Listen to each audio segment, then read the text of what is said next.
Pretty well. Hello, firstly. How are you, Kagwe? Amazing. I'm amazing. How are you? Good, good. You're okay? You look very warm. I have two hoods. I have a hat. I have inside. I've got Nini. Listen. Korada for real. Korada. Yeah. How's it going otherwise? How has the new album been received so far? It's been great, actually. Today marks 2 weeks. Yay! And it's been an amazing 2 weeks. Yeah. Especially because I was holding it for so long. Yeah. Right? It's 3 years just holding it and tweaking it and fixing it and changing songs and adding and removing. Exactly. And it's finally out, and I'm so glad now the world gets to hear it. There's been so much work that we put into it. Right. There's 11 different collaborations. Yeah. 6 songs are Kenyan samples.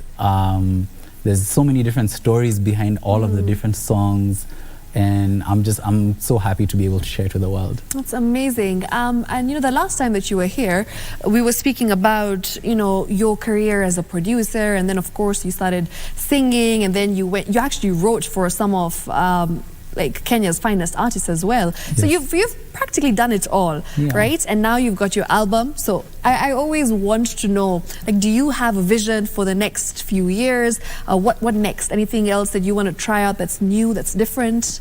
I think for now I'm really just trying to really embrace this new version of Kagwe, and that's what I think Rada is all about. Yeah, kind of represents. So it's half and half, right? So half of it is like a rebirth, right? As the last time I was here, I had dreads. Yeah. Which were my own dreads. They were not like faux locks, as some people think. They were mine. I didn't buy them. I grew them. And this is basically like a rebrand, a representation of just the new Kagwe, the new outlook that I have, because Nikorada. And that's the entire kind of feel of it, right? And I'm really enjoying this now. There's obviously long-term goals that I want to achieve. Yeah. But for now, I'm just trying to be present. I'm trying to be in the moment. I'm trying to enjoy today, because life is so short. Yeah. We only have such a limited amount of time here on earth, and I really want to make every day count. 100%. And you mentioned it's your new outlook to life. What has changed since we last met? I'd like to know, apart from your hair, of course. Well, the music has also changed. Yeah. I think the last time that we met, I was just starting my company, OB Africa, as well. Yes, which, by the way, congratulations, it's been doing so well. Thank you. I've been seeing you out and about, doing different things. It's so nice to see you evolve from not just music to doing other things and entrepreneurship, which is amazing. Absolutely, absolutely. Rihanna and Jay-Z have taught us that, music is the tool through which then you can explore the rest of the world, 100%. And so in that same breath, we're just really trying to make a lot of amazing things happen within the creative industry with OB Africa. So that's everything from advertisements to experiential events and to digital partnerships with different brands. And it's been honestly amazing. We have been growing the team.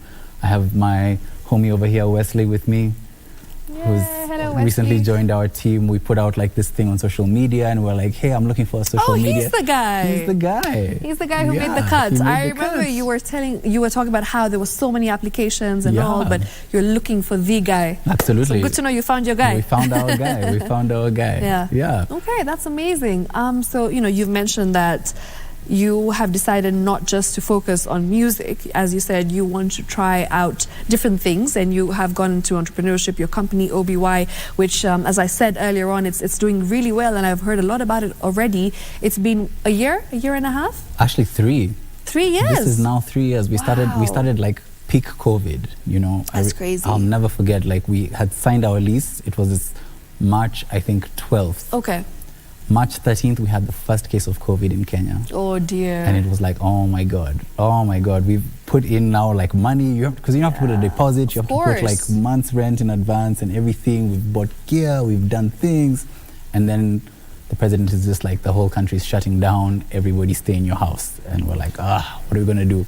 Yeah. And then last year there was elections. Yeah. So again, trying to figure things out, because again, people are staying home, there's not much activity and just the creative economy. And now finally we get a chance this year to be able to really, really lift our voices in that kind of sense. So that makes it a great way for the album to be able to come out. Of course. And it's interesting that you mentioned that, because as you said, now I feel like the creative voices are now being heard. Absolutely. Through Talantahela, of course, that's something that we are seeing, the creative economy in this new government. And what other exciting things would you hope for as a creative, as a performer, as an artist, as an entrepreneur? And how do you see those two things coming together, like the amalgamation of music and business coming together into this creative economy that we're seeing as of now? You know, it's actually been really interesting.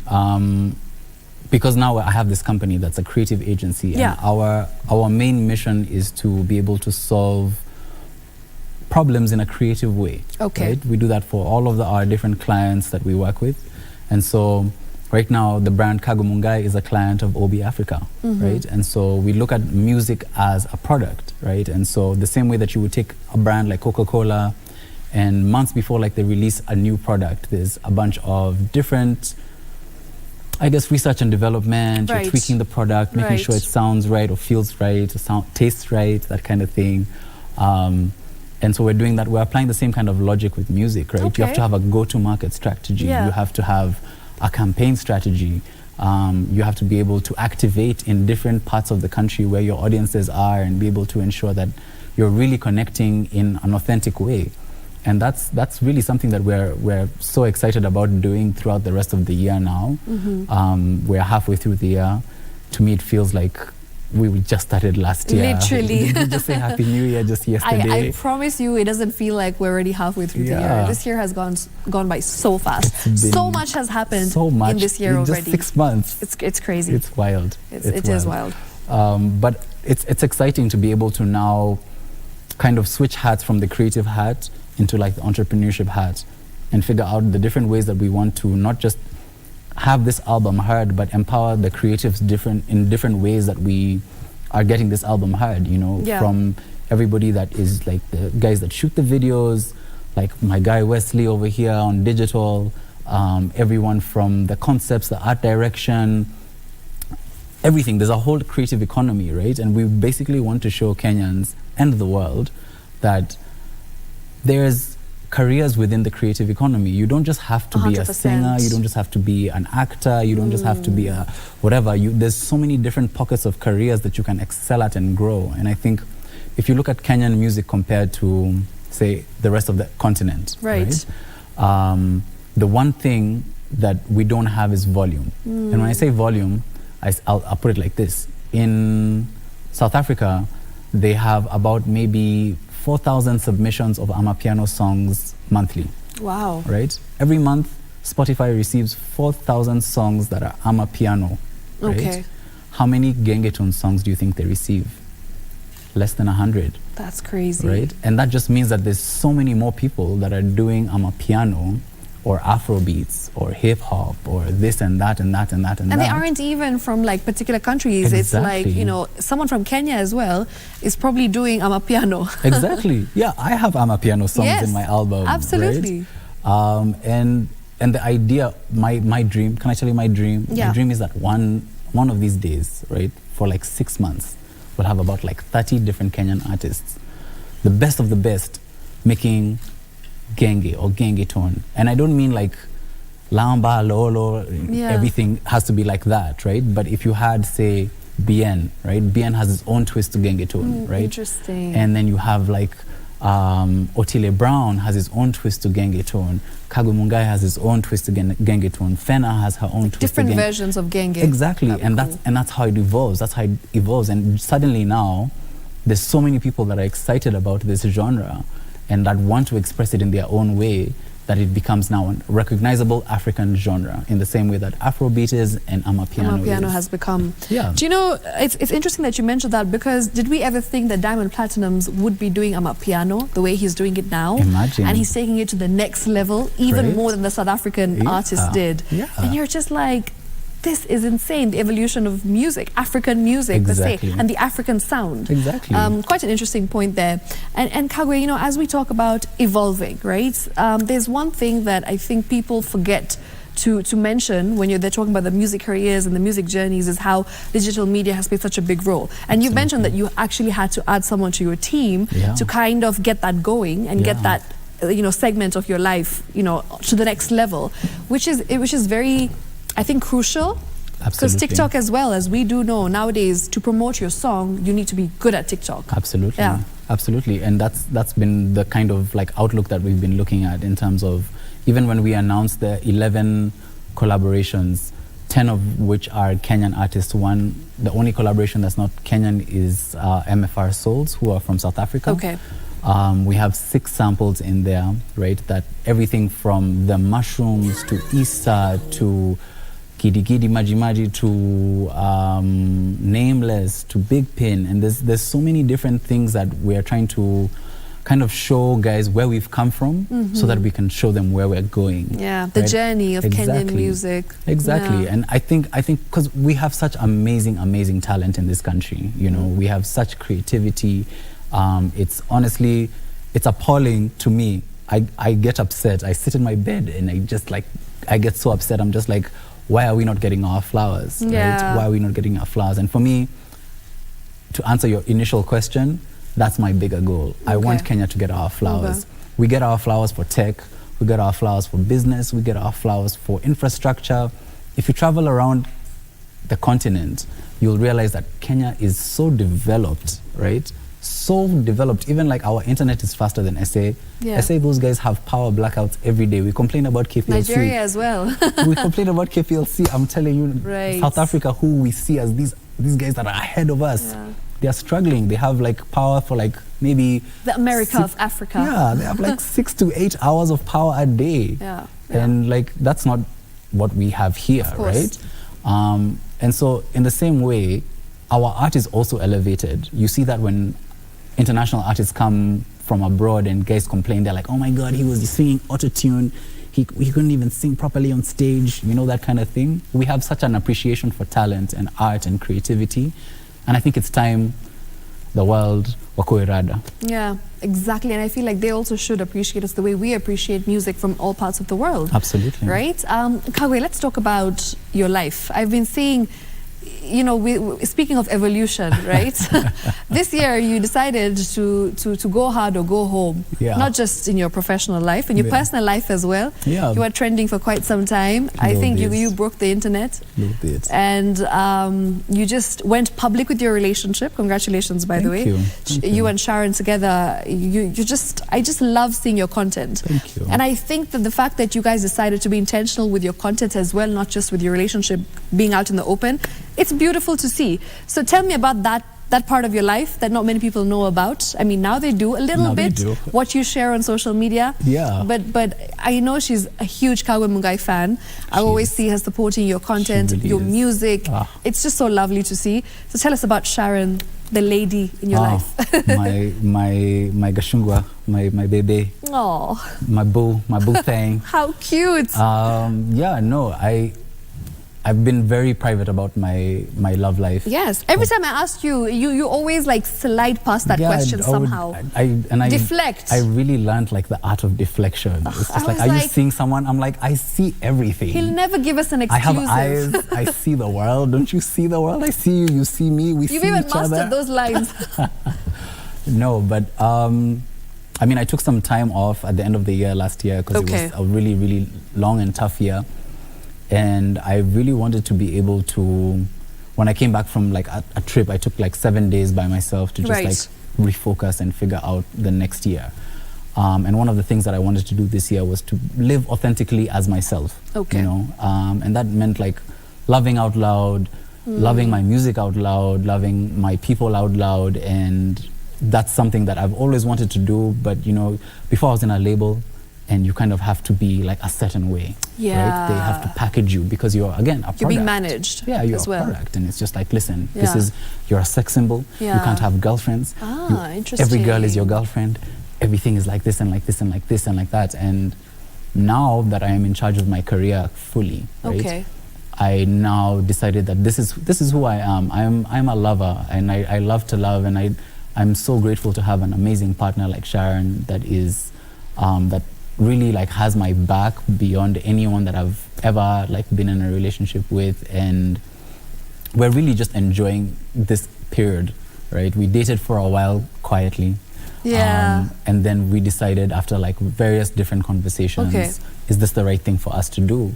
how does this affect our careers? She's also a public figure. Of course she is, and she's been in this industry for quite some time as well. Absolutely. And you know, she's also never done this before as well, and so we're kind of doing this as a partnership, and it's really great to have somebody in your corner and you in their corner in the same way that like you would ride for somebody. Yeah. You know what I mean? Yeah. Oh, how sweet. Yeah. I think she might be watching. Hey, baby. Feeling all nice and warm inside. Shout out to you, Sharon. Thank you for always watching. Kagwe, and of course, it's nice to see the two of you just being so authentic about your relationship. You know, even the video you posted of her cooking for you, I was like, this is sweet. Yeah. Who said Kenyan women don't cook and can't cook? Who said? Thank you for wrapping us, Sharon. Ask your mother. Yeah, so it's just nice to see, you know, and we're very happy for you and wish you all the very best. And it's once again, I feel like it's nice to see artists like loving their partners loudly on social media. Yeah, I feel like it's been I mean, we propagate this whole idea that like, you know, like if you don't have many babes, then you know you're not like blah blah blah. You're not this cool guy. You're not doing well. You're not doing what blah blah blah. Desirable. But at the end of the day, like, how do you sleep at night? Do you sleep at night? Right. Do all those many babes keep you warm and all of that? And like, it's not. For me, I just wanted to be authentically myself. You know, and I'm so glad that I get to do that with such a great partner. Love it for you. And now let's talk about, you know, how you've managed to, like, I feel like maneuver your way through all these different things, you know, and I feel like you're handling it pretty well. Is there a time when you just wake up in the morning and you're like, man, today I'm burnt out. I just need a goddamn break.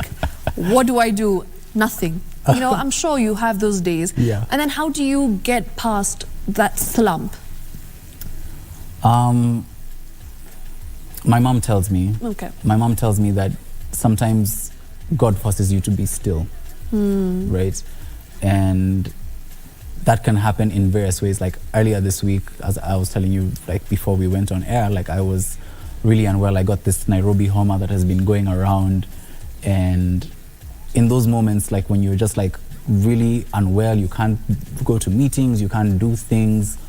You just have to sit and be still, right? And that is not only your body's way of telling you, bro, relax, but I feel like it's also God's way of telling you, like, take a seat. You need a moment to just like sit and chill.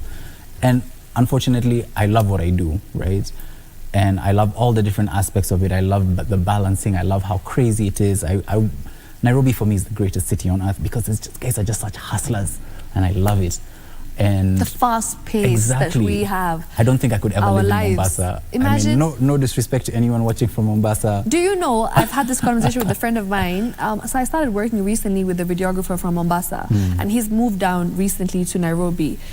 And in the beginning, I was so amazed at how he was so chill. He was so calm about everything. Usijali dadangu. And I was like, I have to shoot this. I have 10 minutes. Make it happen. Mos. But you know, I feel like people don't realize how we live as Nairobians unless you come and live with us. That's when you'll know that we're the London of Kenya. Yes, this New York of Africa. Right? And I honestly, I love it so much, and I appreciate that energy. But the truth is, it can be draining. Like you said, you know, like there's a lot going on all the time, and you get to a point where you're just like burning out, and that's not healthy. You know, it's not something that I would recommend for people to do. But again, I am so in love with what I do, and I dedicate every like mind cell and molecule of my body to like my art and my passions, right? And so, yes, there's those breaks that God tells you to take, but sometimes you have to be intentional. I mentioned earlier that I took like 7 days off in December. This was the first time that I'd ever done that, right? We had gone to Malindi for about 7 days, just like took time off. I'd never done that before. I don't know if you've ever done that. Have you ever done a solo trip?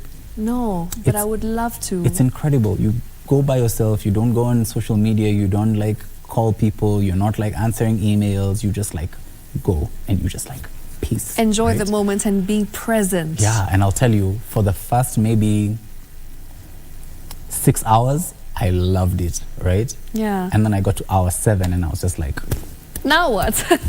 What are we doing with my time? yeah, Right. I went to the beach, I ate, I slept, I napped, I painted, I did things. Like, I was like, so what else is happening around the city, you know?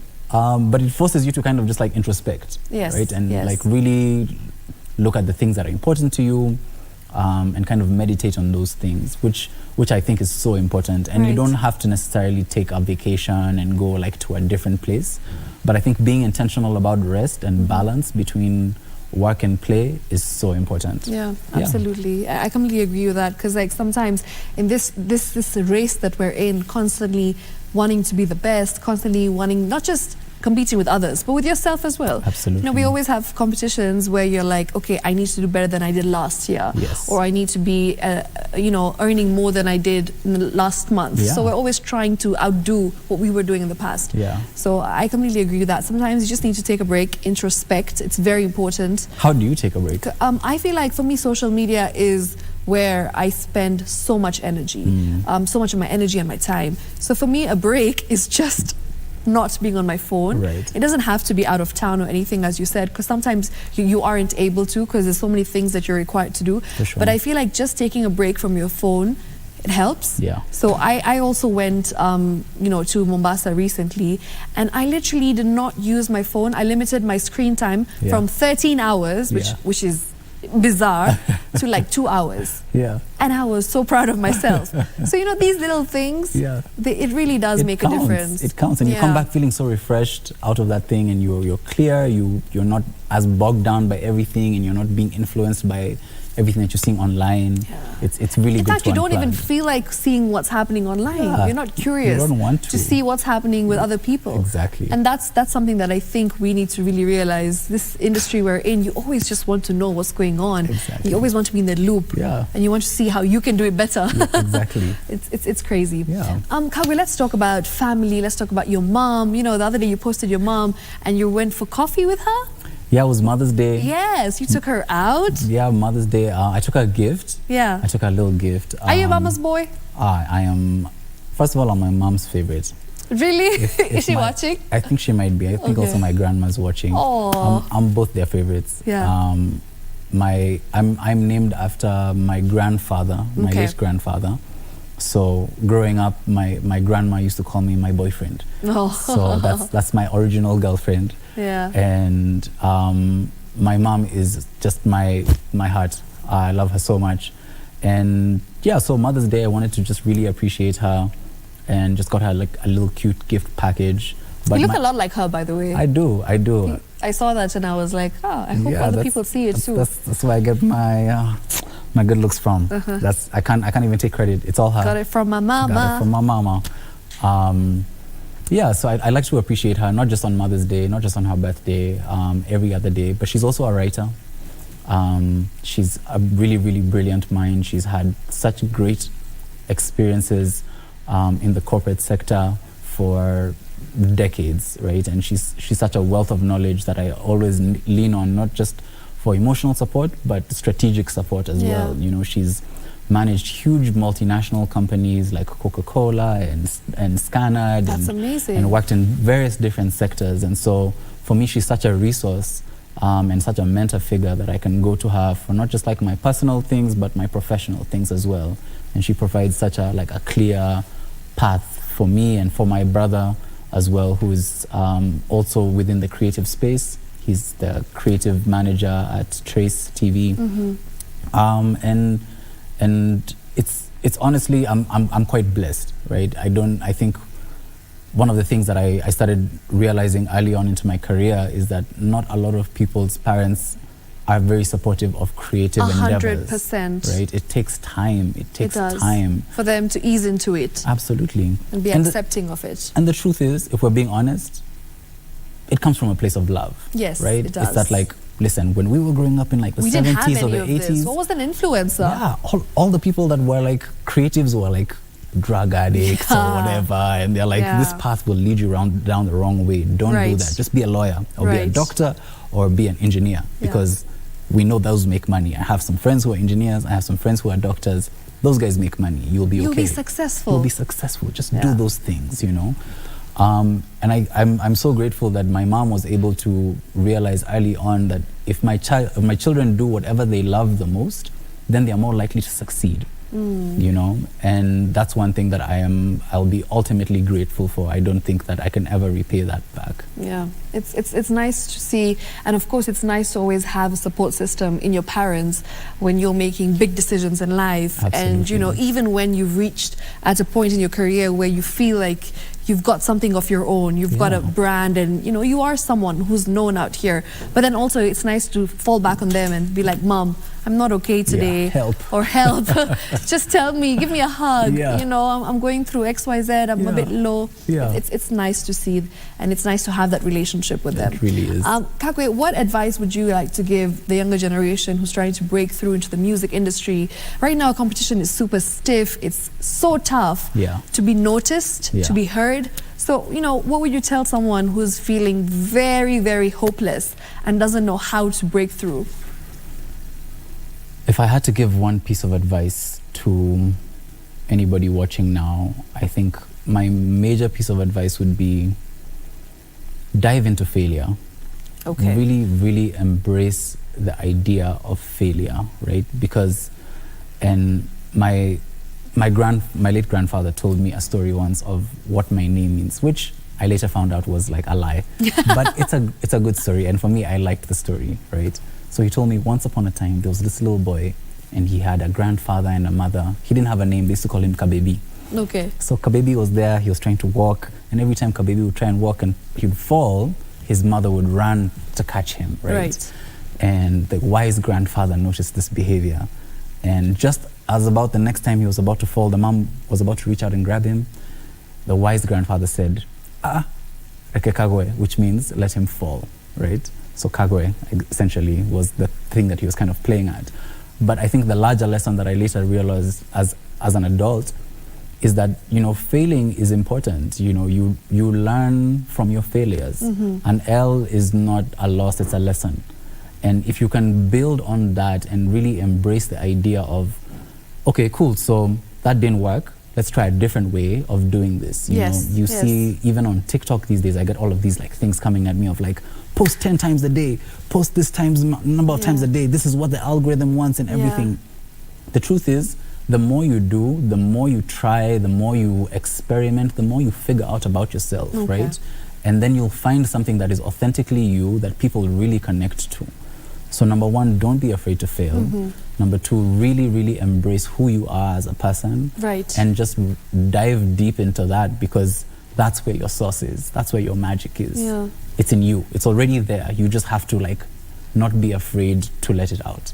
And that's a W for me, a win for me to get wisdom from him, because what he said, I think it's going to stick with me, and I'm going to go and use it for my next Instagram caption. And L is not a loss. Always. It's a lesson. It's a lesson. It's a lesson. Mic drop. Yes. Speaking of the mic, I think it's time that you need to perform. So Cole Jax is ready. Cole Jax, are you ready?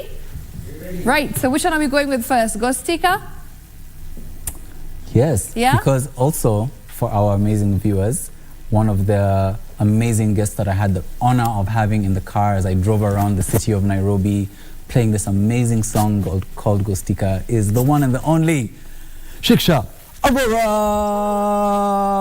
Thank you very much. Thank you very much, Kagwe. Thank you. I see you. I appreciate you. Yeah, but like it was such a good experience. I had so much fun. It was really fun. Just driving around Nairobi while everyone's staring at us, wondering what is wrong with us. Really, like you're sitting like the people. I guess we didn't show those parts, but those parts were sitting in traffic, and guys are just like, oh. We should really have a BTS. We need to show it. Yeah, we need to show it. It was something. It was. It was.